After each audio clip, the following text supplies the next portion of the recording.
त्रिनयनां माणिक्यमौलिस्फुरत्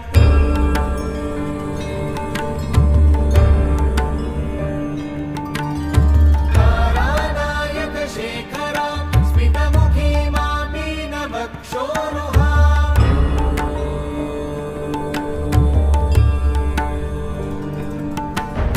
पाणिभ्यामलिपूर्णरत्नचषकं रक्तोत्पलं बिभ्रतीं घटस्थरक्तचरणां ध्यायेत् परामम्बिकाम्।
सततज्वर विषमज्वर ग्रह नक्षत्र दोषाञ्चान्या हर हर काली सर सर गौरी प्रमथम विद्ये माले माले काले बन्धे भज भज विद्ये मथ मथ विद्ये नाशय नाशय पापम् हर हर दुःस्वप्नं विध्वंसय विध्वंसय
Namaste, dear friends from all over the world.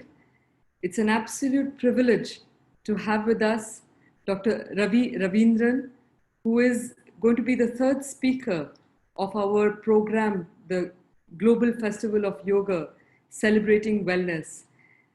Another reminder, this festival is the first of its kind, an online program for 1 month, where we'll be bringing you teachers of great reputation in different walks from different branches of yoga to help us understand the different facets of this marvelous journey of self-discovery. So with these few words, it is my great privilege and honor to introduce Ravi Ravindran ji to you. So Dr. Ravi Ravindran has received his early education in India in IIT Kharagpur before moving to Canada. He has been a member of the Institute of Advanced Study in Princeton and a fellow of the Indian Institute of Advanced Study in Shimla. He is now Professor Emeritus in Dalhousie University in Halifax in Canada, where he served for many years as a professor in the departments of comparative religion, philosophy, and of physics. Raviji has been a member of the Board of Judges for the Templeton Prize for Progress in Religion, and he's the founding director of the Threshold Award for Integrative Knowledge. He's also an honorary member of the Scientific and Medical Network and a fellow of the Temenos Academy of England. Raviji's spiritual search has led him to the teachings of J. Krishnamurti, J. Gurdjieff, Zen yoga, and a deep immersion in the mystical teachings of the Indian and Christian classical traditions. He is the author of several books on religion, science, mysticism, and spirituality, including The Wisdom of Patanjali's Yoga Sutras and the Bhagavad Gita, A Guide to Navigating the Battle of Life. There's a lot that has to be said about Raviji, but I will let you all discover this precious gem that we are presenting in front of you. So it has been a personal honor to have interacted closely with Raviji, and feel free to ask your questions, which we suggest you do till at the end of the program. So I'll request Raviji to talk for about 40 minutes, and then please feel free to ask your questions as and when they emerge, and we'll take them up primarily at the end of the session.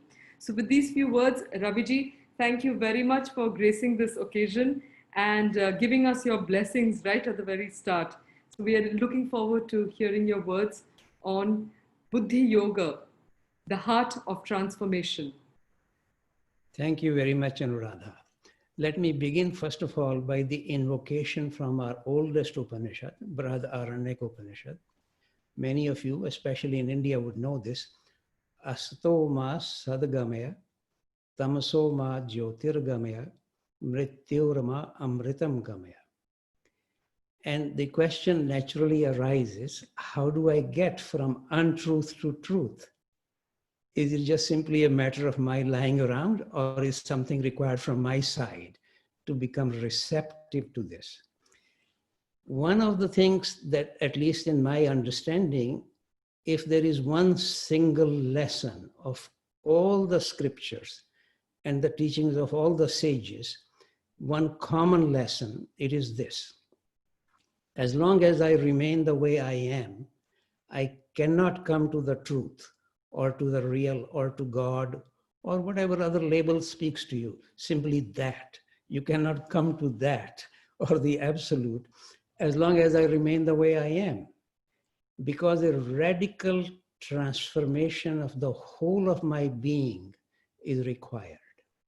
Essentially, that I need to be free of my conditioned self, my usual self, which is very much conditioned by the language I learn, or my society, my culture, even my religion. All of this conditions me completely. And for example, this is a remark of Christ in the Gospel of Matthew. Unless you leave yourself behind, you cannot be a follower of mine. And you see in the, for example, in the Yoga Sutras, when he's describing the state of samadhi, which is what one is aiming at, it is swarup shunya, freedom from oneself. So this is actually such a common announcement practically in every spiritual tradition, that I need to be free of myself. But that is easier said than done. This is where yoga is required, because yoga is the science par excellence for transformation of our whole being. Which is why I'm very much interested myself in trying to understand yoga, not simply just physical yoga, which especially in the Western world, maybe even in India, it has become so occupied with the physical yoga just to increase your sex appeal. That is not the purpose of yoga. Yoga is very much concerned with the transformation of the whole of my being. And therefore, let me speak a little bit about this. First of all, there are three important Sanskrit words, which particularly everybody perhaps in India tends to know them, but almost nothing can be understood in the whole of the Indian spiritual tradition or in the Bhagavad Gita or in the Yoga Sutras without really understanding these three words. And they are almost impossible to translate into English. This is the reason one needs to nevertheless to wrestle with it, because English has now become the global language, whether we like it or not. And of course, the English language naturally is very much influenced by the biblical background from which this language comes. So these three words that I would like to spend a few moments on, just considering them, is dharma, yajna, and yoga. Dharma, for example, can be translated as responsibility, as duty, as obligation, even as law, as order, or for example, teaching. In Sanskrit, one would say Buddha dharma, teaching of the Buddha. So we see the word dharma has so many different meanings. To translate them by one word in English just doesn't ever quite convey this. Secondly, some of you probably know, often, especially actually in the theosophical literature, for some reason, dharma gets translated as religion, which is just about the wrongest translation of that word. Because religion, as the English dictionaries would tell you, is very much influenced by the Abrahamic traditions, Judaism, Christianity, Islam, what they understand by religion, which is not what anybody in India understands by religion. So I'm inviting you to really consider seriously that dharma has to do with, in any given situation, what is my obligation? What is the right action under those circumstances? Then, of course, one would realize that one may be obliged at many different levels, and the corresponding action required may, in fact, conflict with each other. This is the difficulty that Arjuna is actually facing. Let me also remind you that dharma is the very first word in the Bhagavad Gita. Dharma kshetre kurukshetre samaveta yuyotsva. This is what the blind king is asking his companion Sanjaya, because temporarily he has been given this particular boon of clairvoyance and clairaudience. He can see at a distance, can hear at a distance. So in a way, the whole of the Bhagavad Gita is being reported by Sanjaya to the blind king. And because the blind king cannot enter into the war. And so this is one reason why, by the way, why often in the Indian tradition, the Bhagavad Gita is not regarded as a Shruti. It is regarded as a Smriti text, because it is not being directly revealed, the teaching. Shruti would be, for example, the Upanishads and the Vedas. In any case, I don't want to go into all those details, but dharma is the very first word. Secondly, at the very end, Krishna says to Arjuna, have you listened to our dialogue about dharma carefully? Which means the whole dialogue in the Bhagavad Gita is presumably about dharma. On the other hand, it becomes a classical text of yoga. Why? So, because at the very end, Sanjay actually calls Krishna as Yogeshwara, as the Lord of Yoga. So let me take a few moments here to say this, that Arjuna has a crisis of dharma, because he sees that the very people he's supposed to fight are his own teachers or his uncles or cousins or even grandfather, which clearly, quite rightly, he doesn't want to kill them, doesn't want to fight them. So on the other hand, Krishna is asking him to fight. Now, one also needs to realize that, as far as I am aware, all the sages in India have interpreted this battle in the Mahabharata battle as an internal battle. It's not us and them, it's really between two levels of myself. So Krishna and Arjuna are also within ourselves, as is the struggle in ourselves. So Krishna in this particular situation is representing, and he gradually reveals himself as the incarnation of the highest divinity. So he is representing our deepest self, because of the constant reminder from the Upanishads that at the very deepest level, each one of us is in fact one with Brahma. This is the great identity in the Upanishads. Atma is identically the same as Brahma. On the other hand, Arjuna is representing our usual self. In fact, Krishna, literally the word means dark. But because everything grows in the dark, surface levels are easier to see. Arjuna, by the way, literally even the word means pale. So one needs to understand that both Arjuna and Krishna are within us.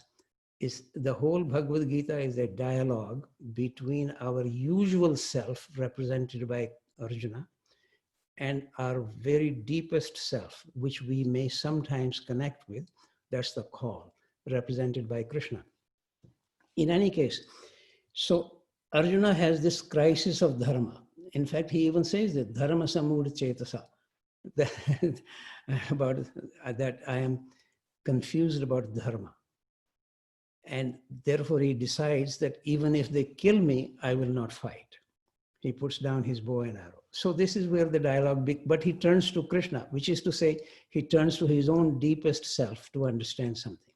So the point I'm partly trying to make is that dharma can be, our responsibility may correspond to different levels. For example, a CEO of a company, naturally, part of his dharma is for shareholders to increase the value of the shares, but then he discovers that his company is producing something harmful for the planet. So he may also have some responsibility for the planet. So now here is a crisis. What should he do? Should he decrease the share value or increase it? So in fact, I would like to suggest to you that whenever we have a choice, there is a tendency for people to say, oh, I am so free, I can choose to do X or Y. I invite you to think a little differently. If I have a choice, that means I'm not clear what I need to do. If I am clear what I need to do, there is no choice. The Buddha had no choice, Christ had no choice, and Arjuna at the very end actually, more or less, he doesn't use these words, but what he actually says to Krishna, now I understand, my confusion is ended. Karishya vachanam tab, I will do your bidding or you carry out your words. So he has no choice. I think as long as you have a choice, I'm suggesting to you, you're not clear-headed. You don't know what needs to be done. We can glorify the idea that I have a choice. In any case, so dharma is essentially concerned with what is the right action under a given situation where I am obliged to carry out something. And one could almost say that Krishna's response is that no action can be right until the actor is right.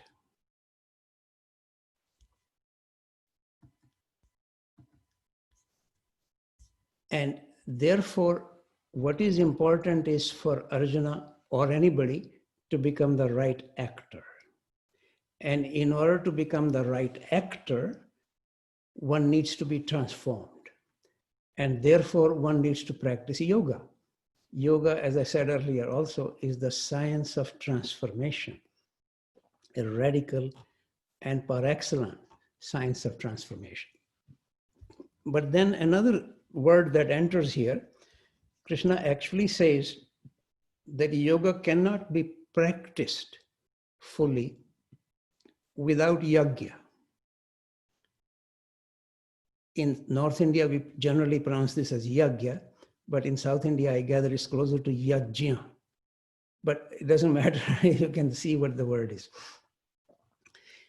That word is usually translated as sacrifice, always in English, which certainly is not wrong, but it doesn't quite convey the original root meaning of the word sacrifice, which is to say to make something sacred. It comes from two Latin words, sacer, facer, to make sacred.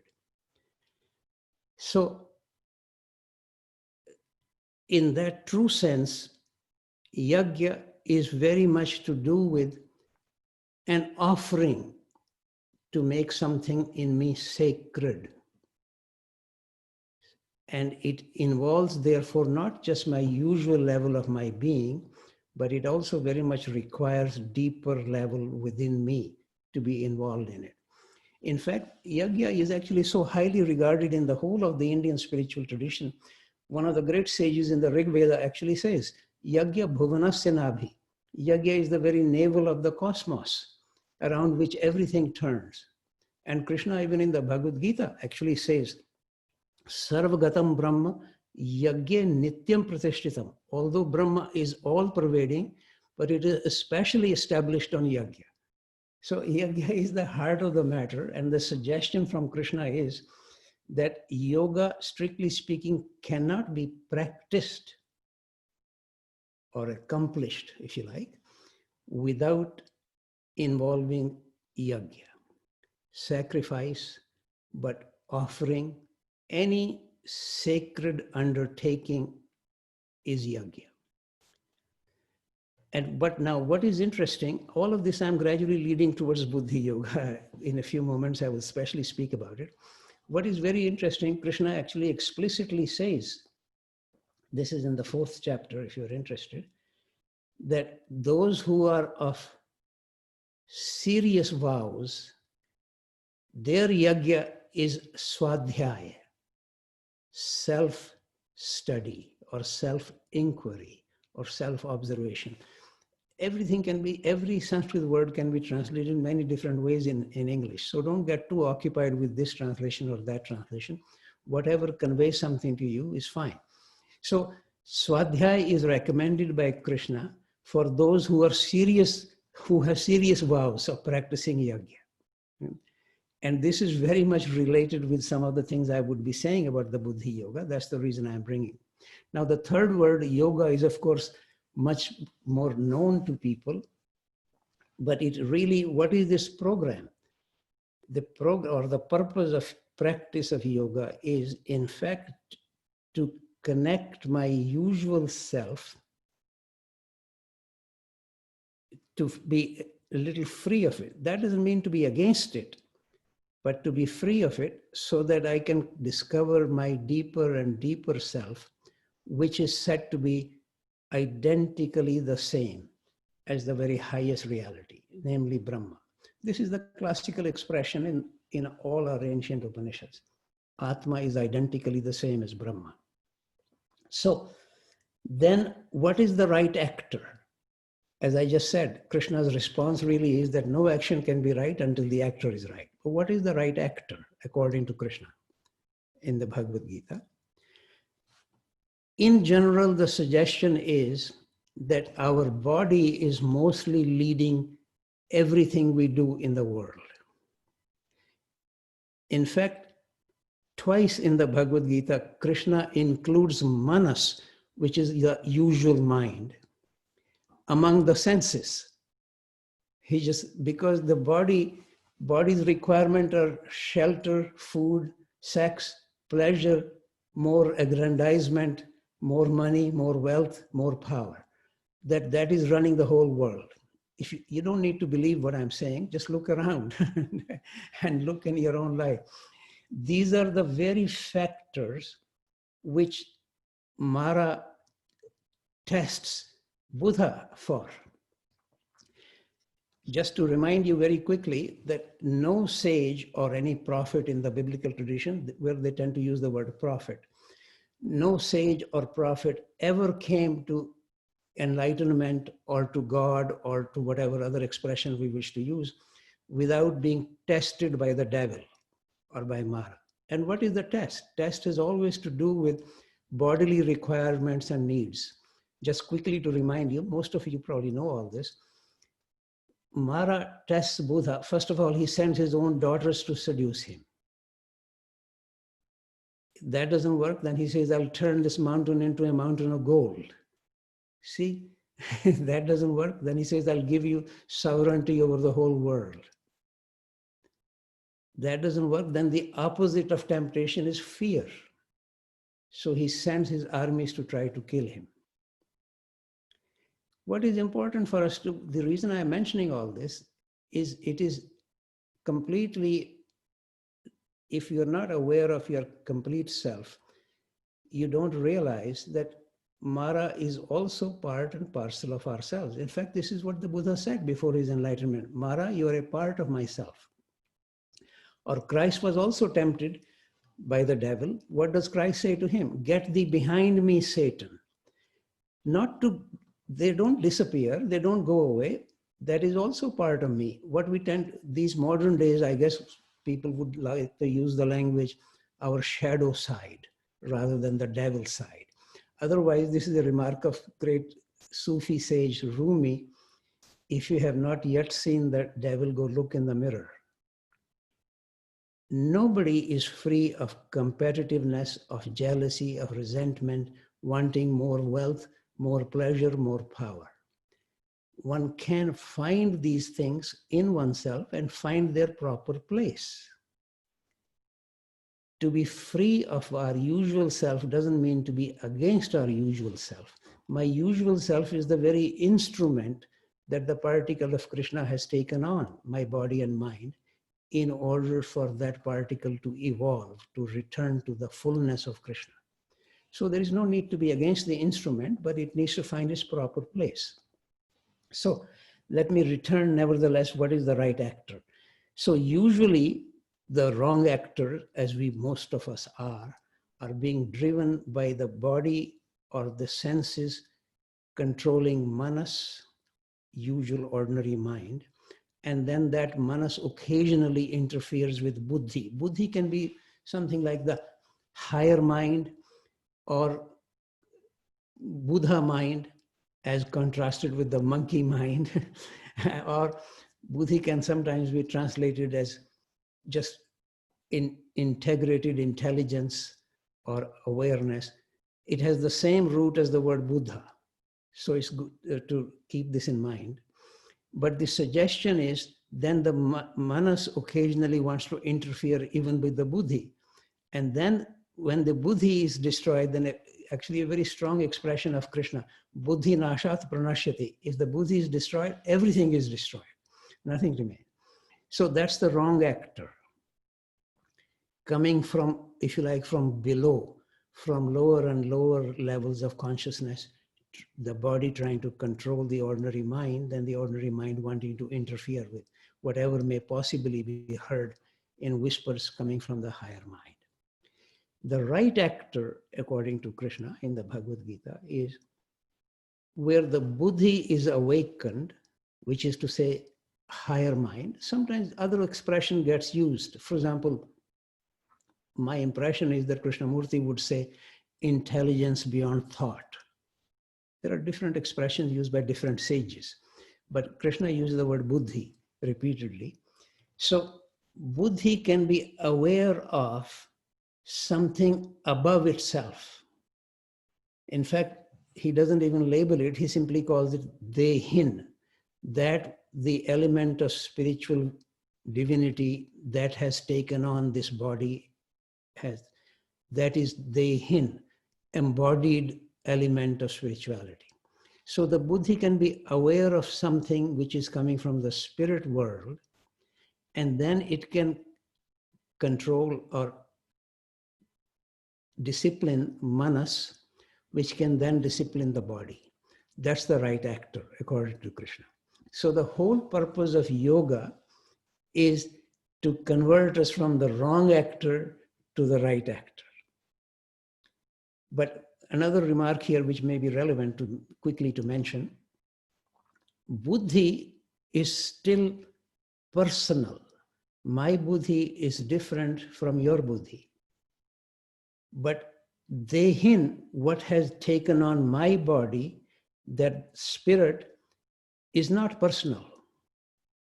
It's a little bit like going to a place where you can stand on a mountain and look at lovely, even for example, from Darjeeling, sometimes you can see the Mount Everest peaks or lovely peaks. But you're still on this side. You can see the other side. So buddhi is on this side, on the personal side, but it can see something which is transpersonal or non-personal, which is much more divine. Divinity is not personal. It's always important to keep this in mind. But buddhi is personal. So something needs to be cultivated or developed within myself to be able to receive or to connect with something which is beyond myself, which is not personal in any sense. This is the purpose of yoga. And the main yoga that Krishna actually emphasizes very much again and again in the Bhagavad Gita is Buddhi yoga. I'm always a little surprised how few of our yoga teachers even seem to mention this word as if it doesn't exist. 3 times in the Bhagavad Gita. As you know, the teaching of Krishna actually begins in the 2nd chapter. So he says this in the 2nd chapter, and he says this in the last chapter, which is the 18th chapter, and he says the same thing in the middle of the teaching, which is the 10th chapter. Here is actually a direct quote from the 10th chapter. If you are interested, you may want to look at it. He says, "To those who are constantly disciplined and who adore me with love, I give Buddhi yoga, by which they come to me." Now, here it is, I'm just quoting to you directly. It's in the, as I said, the 10th chapter and the 10th shloka. Similarly, in the 2nd chapter, similarly in the last chapter, the 57th shloka in the 18th chapter and 39th shloka in the 2nd chapter. So I'm always rather amazed why people don't see. Krishna repeatedly says, those who are really serious yogis, to them I teach Buddhi yoga. And here, this is the reason I wanted to speak about it. So Buddhi yoga is actually, if you like, the yoga of awareness or of integrated intelligence. It's very difficult to translate by one single English word, Buddhi. One may even sometimes call it consciousness. Consciousness, awareness, integrated intelligence. Part of the difficulty is really having to translate from languages coming very much from the Upanishadic tradition or the Vedic tradition, and having to translate them coming in from the Abrahamic tradition. But the difficulty is not only with the English language, it's the same way the other way around. Trying to translate Shakespeare into Hindi has the same problems. So the difficulty is both ways. But in any case, let me return to what I wanted to speak here. So Buddhi yoga then is the yoga of awareness, for which very strong emphasis, as I already quoted to you, that those who wish to undertake the right yajna, who are of serious vows, they need to undertake an impartial self-study. And a helpful remark of the Buddha, which is a little bit more helpful than the remark of Rumi that I quoted earlier. The Buddha said, in this very body, you can discover all the demons and all the gods. Rumi mostly emphasized the demon part. He didn't emphasize the God part. But we have all of those elements are in us, most divine elements as well as demonic elements. And some of you probably know that what is very essential is that both elements need to be acknowledged, to be understood, and to be coordinated to help. Maybe some of you are familiar with this story called the Samudra Manthan in Sanskrit, churning of the Milky Ocean. It's really the churning of the ocean of consciousness. The Daityas and the Adityas are constantly fighting, naturally. and the Daityas are, we might call them demons in English, and Adityas are the angels or more divine personalities. And they are, the Adityas have larger vision, but less physical power. The demons have always more power. So ultimately the angels or the devas are losing, so they go to Vishnu to ask for his help. Vishnu advises them to churn the ocean of consciousness or the Milky Ocean, but for that they would need the help of the demons as well. You can't do it without the Daityas. But the reason I'm quickly mentioning it to you, one needs to realize this, not to be against even your own Daitya. That is also, first of all, you need to understand this, to recognize this, that it exists in you. It cannot be otherwise. If it existed in the Buddha or in Christ, you can be sure it exists in you. So then I would like quickly to draw your attention to just the root meaning of these words. Both the Daityas and the Adityas are children of one common father. This is very common in the whole of Indian mythology. The problem is not between, the struggle is not between us and them. It is us one and us two. They're both within us. So they both have the common father, Kashyap. Kashyap literally means vision. And the Daityas are children of Diti, this is their mother, which means limited. So they're children of limited vision. Adityas are children of Aditi, which means really unlimited or larger vision. So they are children of larger vision. Can you possibly believe that there will not be a struggle between children of larger vision and children of limited vision? Obviously, there is always a struggle. Look in the society, look anywhere. Then look within ourselves. This is always important to do. That within myself, sometimes I'm driven by small-mindedness, a lower vision. And then sometimes one hopes, and this is the call of the teaching, to be driven by large-heartedness, large-mindedness. But there is often a conflict between the two. But then how to also include my energies, which are usually occupied with small-minded kind of endeavors. They are also need to be involved for the churning of the conscious ocean of consciousness. Now, let me return again to trying to remind one or two things here.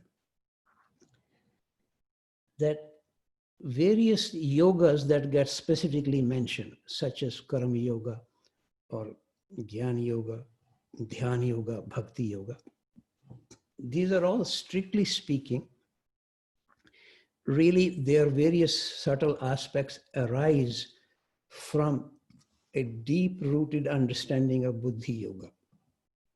For example, Buddhi Yoga would mean yoga of awareness. And the reason for emphasizing that is that awareness is the mechanism of transformation. If I become seriously aware of something in myself or in somebody else, it actually changes the quality of what I become aware.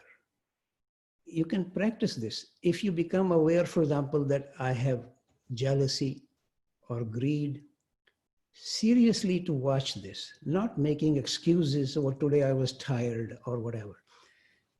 If you seriously watch this, that will bring about a transformation in you. Awareness is the mechanism of transformation.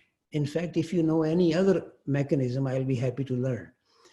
This is what, if a person has, even as a kid, get assaulted by somebody, even 20, 30 years later, that problem still remains in their psyche, even in their body. Ultimately, they end up seeing maybe a psychiatrist. If they find some helpful psychiatrist, which is not that common, then what does a psychiatrist manage to do?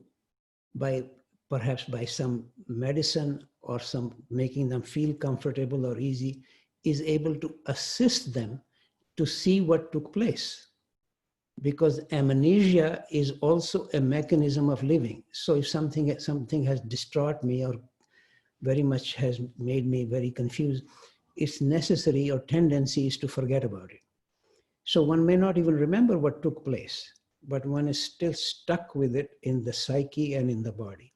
So I am actually inviting you to seriously think, what is the awareness of, what is the mechanism of transformation? And I'm suggesting to you, awareness is the mechanism of transformation. And if you have ever met somebody for whom you feel great respect, and then you feel, oh my goodness, so-and-so actually looked at me. When I say awareness doesn't mean only looking, even hearing.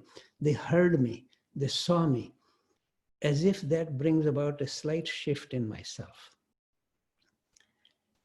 You can even try this if you like as an experiment. Have two plants as close to each other as you can possibly manage, put them in a similar place, same amount of sunshine, same amount of manure or whatever. One plant you ignore completely, just let it do its own thing. The other plant, every day go and spend 5 or 7, 10 minutes standing in front of it, looking at it with care, with love. I guarantee in 3 weeks, you will see a difference in the growth of those two plants. I'll give you a ticket to fly to Canada if you don't find the corresponding change in it. Awareness is the mechanism of transformation, which is the reason why Krishna so much emphasizes Buddhi Yoga. So if I become aware, for example, that in my actions, there is just not any clarity, then a suggestion that I should act rightly, so skillfully, then it becomes yoga karamsu kaushalam. Since Anuradha is in Kharagpur, this is, at least when I was in Kharagpur, it used to be right on the main building in Sanskrit, yoga karamsu kaushalam. Yoga is skillfulness in action. And then one can also see carefully that I'm so attached to the success of this action that I forget that not everything depends on me. I'm not running the whole universe. I did not create myself. I am created. Similarly, Krishna actually explicitly says in the Bhagavad Gita, there are many factors that enter into whether an action will succeed or fail. One of them is Devam, which sometimes gets translated by people as destiny, or as sometimes people say, oh, so-and-so is lucky. In physics, we have many examples of this historically. 7 people may have exactly the same data, but only one person comes out with the right kind of theory. Why? So there are many factors that are involved here. And one begins to then gradually realize, not to imagine that I'm running the whole universe. That Devam, Devam is a way of saying intervention of the Devas, benediction of the Devas. Similarly, about everything else. For example, I can read this sacred book or that sacred book. It's all very nice. Everything can be of help. But really what is important is to read the book of myself. That is where the awareness is really required. The transformation that is required is not for the people who wrote the sacred books. They can or cannot transform themselves. It's my transformation that is the issue. So for me to be transformed requires for me to be seen impartially, steadily, deeply. If I kept using the word awareness, other words can be used: perception, seeing more and more consciously, more and more seriously, bring even more and more attention. Don't get attached to one word or the other. Expression of truth is not the truth. I have to repeatedly keep reminding people here. Expressions are needed to hint at something, but if you get so attached to one expression or one scripture or one something or the other somebody said, you imagine as if the expression is the truth. No. Every expression, every teaching is at its very best trying to hint at something. It's almost like a finger pointing to the moon. If I get so attached to the finger, I can never get to the moon. So expressions are needed, teachings are needed, gurus are needed, all that can be helpful. But if you get attached to any one of them so much that you get stuck there, then you'll never come to the truth. So let me very much remind you again and again, how do we actually allow ourselves to become an instrument of Krishna? And I would like to use 2 more words in Sanskrit. One is nashkarmya. Krishna repeatedly uses this word. In fact, this is almost highly recommended by him, state of nashkarmya. Literally, one could say of actionlessness. But at the same time, he says, one can hardly be ever without action. Even Krishna himself, if he stops working, these worlds will perish. So actionlessness is really a reminder, can the action be done through me or in me, but it's not being driven by my will. Can I become an instrument of Krishna's will? Which is what Arjuna, after all, ultimately, what is his transformation? As I said earlier also, he says at the very end, my confusion is now ended. Karishye vachanam tav, I will carry out your word. So he becomes an instrument of Krishna's will. So this is really the requirement. How can I become an instrument of the divine will, which in a way resides in me, which is called the Dehin, the embodied element. But in general, I'm too occupied with my own Dehi, with the body, and not with the Dehin, with the embodied element of spiritual element. So then I would also suggest another word, which is actually not in the Bhagavad Gita, but Krishna is a friend of mine. He would agree that it's not a bad idea to have this, which will be like Nash Jnana, freedom from knowledge. More and more one needs to realize how little we know. Trillions of galaxies. If you look at your hand or your one finger, is there any way you could have created this? One knows extremely little, and these are the very hands which led Kalidas to write poetry, and Uday Shankar could perform gestures of dance, and great painters could paint. Bach could write music. So we have this, it's absolute mystery. So if you actually realize the great mystery, then one realizes that the mystery will always remain. The Upanishads repeatedly say neti neti. It can't be described. They're talking about Brahma, the highest reality. It can't be described. So let me actually close this here to invite questions and answers. But let me, before I close it, remind you, this is from the Isha Upanishad. It's a call to mystery. Purnamada, Purnamidam, Purnat, Purnamudachyate, Purnasya Purnamadaya, Purnameva Vashishyate.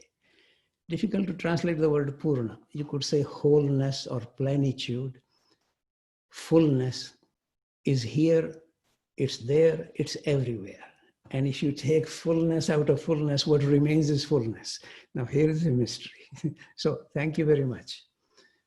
Please bring any questions or insights. Arguments don't ever help anybody, but to add to some more insight will be very helpful. Thank you so much. Thank you very much, Raviji, for these very precious insights from your vast experience, because you've mingled with a lot of Nobel laureates and some of the very well-known spiritual leaders in person. So thank you very much for blessing us with some of these words of wisdom. And I think the takeaway, one important takeaway is this idea that awareness is essentially the mechanism of transformation. So we've got quite a few questions that have come up. I will just try and pose them. We've got about 6 to 7 questions, important questions. I'll try and put them across to you and you could see how you'd like to address them. Okay. So there was a question in the morning which was very specifically addressed to you during the inaugural session. And it said, my question is from the chapter 4, the Yoga of Wisdom of the Bhagavad Gita. This chapter is about how spiritual knowledge should be received by the disciple and then how he or she can act in the world. Action in alignment with the spiritual knowledge. So your thoughts on that, please. Yes, well, in a way, I actually ended up saying a little bit about this in any case. If I truly understand the situation, then the call really is, how can my actions correspond to the will of Krishna, if you like? Or not everybody is struck by the words Krishna. In fact, let me even quote to you an expression. In this case, this is from the Gospel of John. This is a remark of, in my judgment, a very great yogi, namely Christ. If we don't use the word yogi, it doesn't have to be something from very Indian thing to do. This is the remark of Christ. I'm not the author of the words I use. I say what my Father in heaven tells me to say. So you see, it's not that he's not saying something, but are these his words, or are these the words of, in his case, he uses the word my Father, God. In India, we don't hardly ever use that. I have never heard anybody refer to God as my Father. This is a very Abrahamic tendency, but this is fine. One needs to not get stuck with the expression. So the way, I mean, my response to this question will be, the right action that can be done in me is, if I can begin to more and more try to understand what action will correspond to the call from whosoever I regard as a superior spiritual being.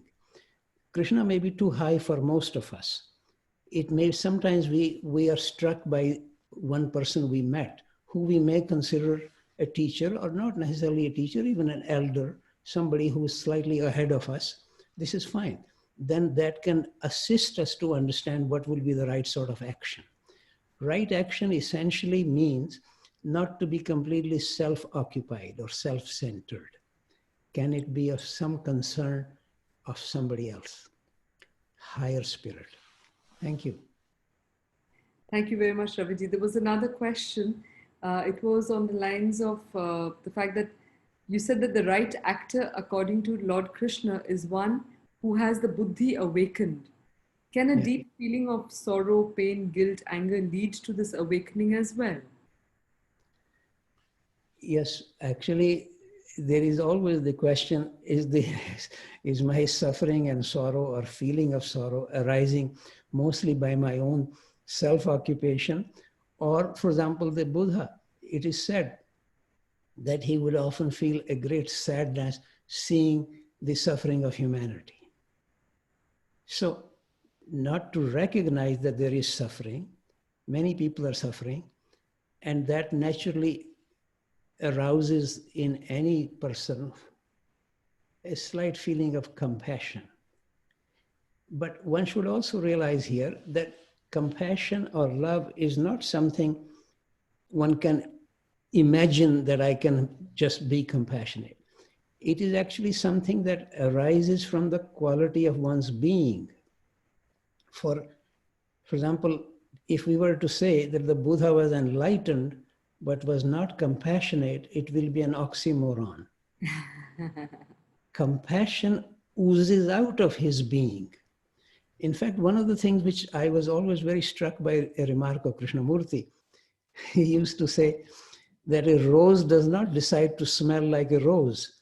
We recognize it is a rose because of its fragrance.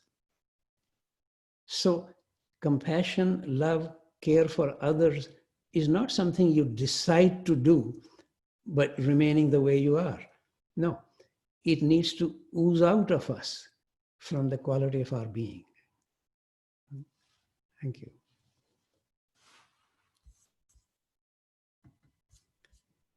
Can't hear you. Sorry. We have some practical questions as well, like in the sense that does the practice of yoga need a guru, and or can it just be developed through Swadhyaya alone? This is by Rohanji. My own impression is gurus can be helpful, but they can also be problems. What is actually more important than a guru, at least in my own experience, is a group of fellow searchers. Because by oneself, we all have a tendency to take things very personally. If I actually see in myself the kind of, if you like, devilish factors, which are definitely there, guaranteedly. If I begin to see it, then one can get very discouraged. In fact, there are two general consequences of self-awareness or self-knowledge. One is despair, precisely because of what I just said. Because then one says, oh my God, I don't want to look at myself.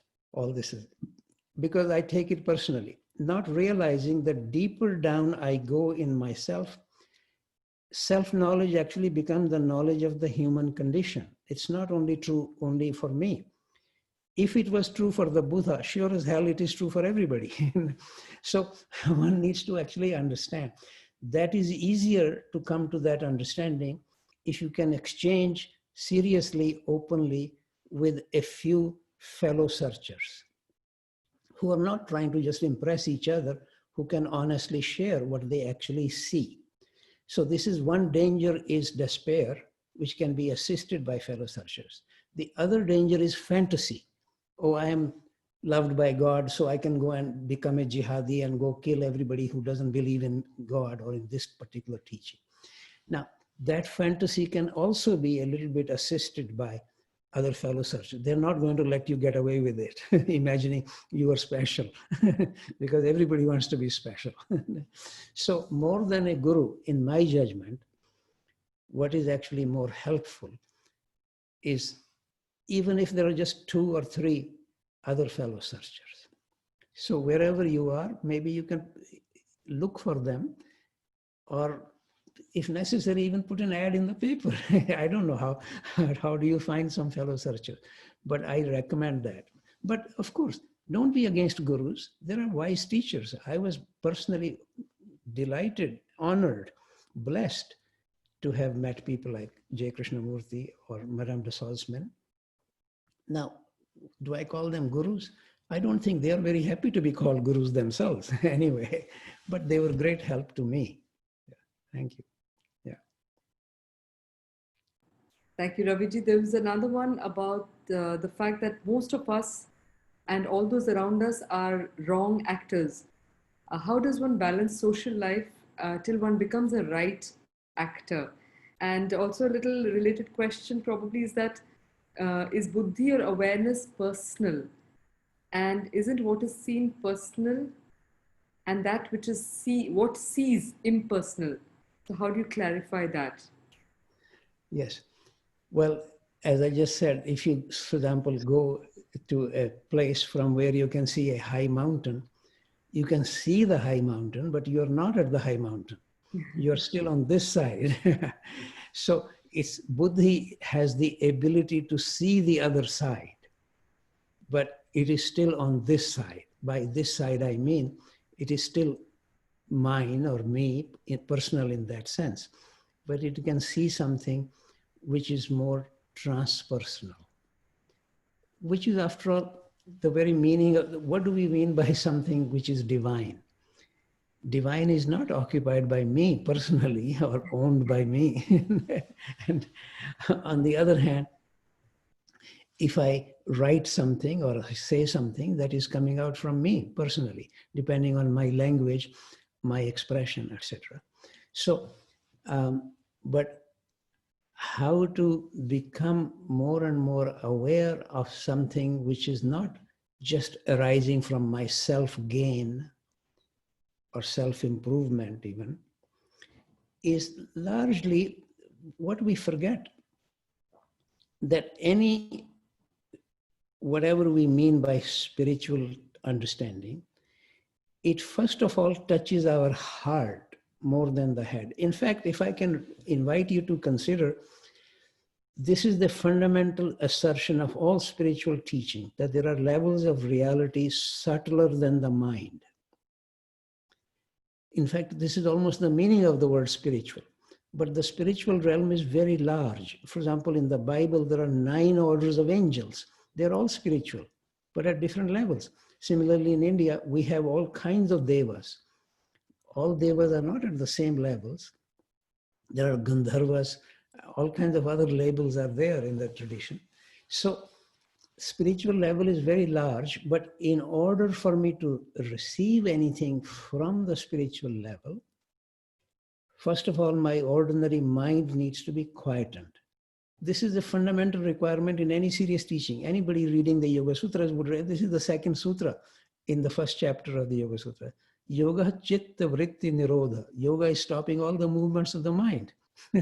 So that the real seer, tatra drishtu swarupe avasthan, then the real seer can be present in his own true form.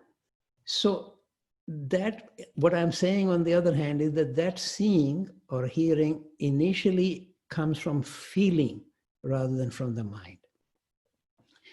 Sometimes these things get called, the word intuition gets used.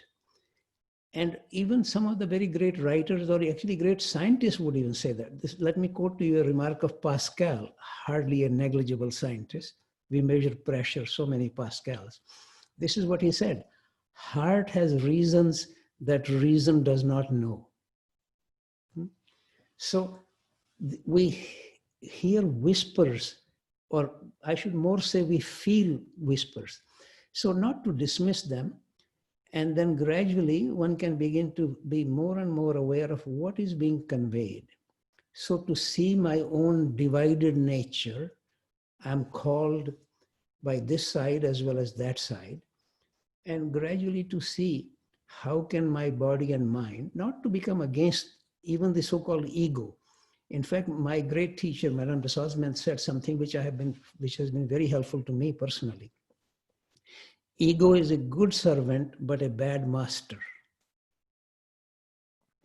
Let me remind you, for example, Patanjali in the first chapter of the Yoga Sutras repeatedly refers to two words, abhyas and vairagya. And Krishna in the 6th chapter in the Bhagavad Gita repeats these two words very much. Abhyas means practice, continuing, staying, determination. That cannot be undertaken without strong ego, I can guarantee. Vairagya, on the other hand, requires freedom from the ego. So these are both are required. Determination, steadiness, staying with it, not giving up, that requires a very strong ego. But then how can I be free of that? That is vairagya, detachment. But both are required. Or sometimes I say this, don't take any of these things too literal-mindedly. Only the rich can practice poverty. The poor have no choice. Unless you have a strong ego, there is no possibility of being free of your ego. Think about this. Don't just take it literally what I'm saying, okay? All right. Can't hear you. Yes, I think the great success of your talk lies in the fact that while on one side it has answered so many people's questions, it has evoked a lot of new self-introspection and questions from many others. There is another question that I would like to, I'll just put it there for you, and if you want to just in a nutshell respond to it. It says, it's a combination of questions by Siddhant Ghosh. He says, according to you, how do you keep a check in aspiration in life? As an economist says, human want is unlimited. How do you convince people to follow dharma, to be less materialistic? Where do you draw the line? And finally, a person in deep pain, underprivileged, how do you help them focus on life? I think any tendency or wish to try to help others to improve is not a good idea to begin with. Just try to improve yourself. If you feel that you are being driven by these worldly needs or desires, how can I be free of this? Then any kind of quality of one's being oozes out vibrations all around. Each one of us is constantly oozing out vibrations. This is not news to anybody. You can stand next to anybody and you feel whether they are angry or feeling jealous or mad. Now, sometimes, most of the time, we are just covered up. So we have a general social kind of attitude and nothing is very clear. But the more sensitive you become to your own vibration, more sensitive you become to the others. Why the hell do we bother to go to people where we feel nourished by their mere presence? Which in India we call it darshana. Why have darshana? What's the point of darshana? Precisely because just the very fact of being in the presence of some people, or it could even be great sculpture, can be temples, or just a mountain, where one feels nourished because there are vibrations coming out. So any attempt to try to improve others or really even help others without first of all seeing what is taking place in me, how do I become free of my own selfishness? Then gradually something from that results almost automatically. As I said earlier also, the Buddha doesn't decide to be compassionate. He cannot not be compassionate. Similarly, Christ doesn't decide to be loving. Love oozes out of his very being. That's the part that I wanted to emphasize again and again. Thank you so much.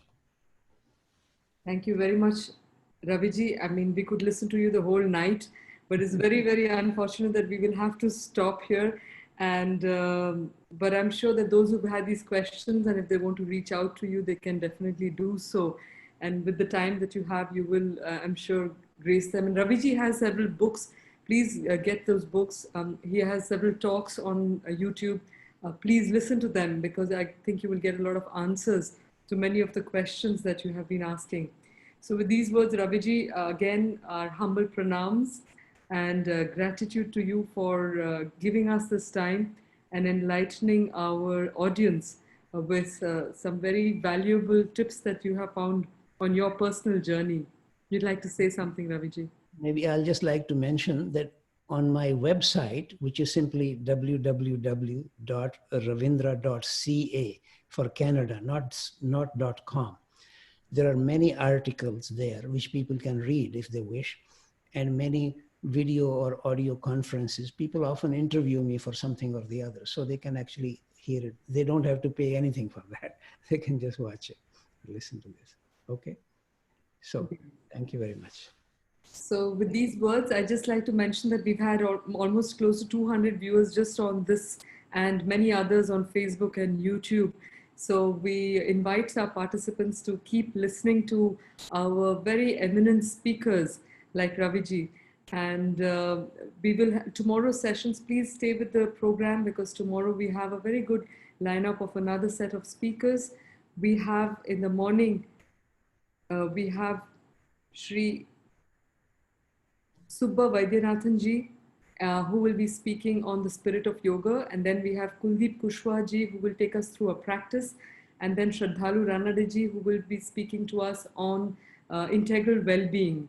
So we have all these different speakers, different practices. We're trying to make this a holistic experience for those who are who have signed up for this wonderful month-long journey with us. So with these words, I would just like to thank Raviji once more. And Raviji, maybe to close, if you have one final message that you would like to convey to them, we would be very happy to carry that home and give it our due attention. And well, no, I am happy to repeat the very traditional refrain in India, just Om Shanti Shanti Shanti. Thank you. Thank you, Raviji. And thank you very much to the audience as well for being here and asking your questions to him. Thank you.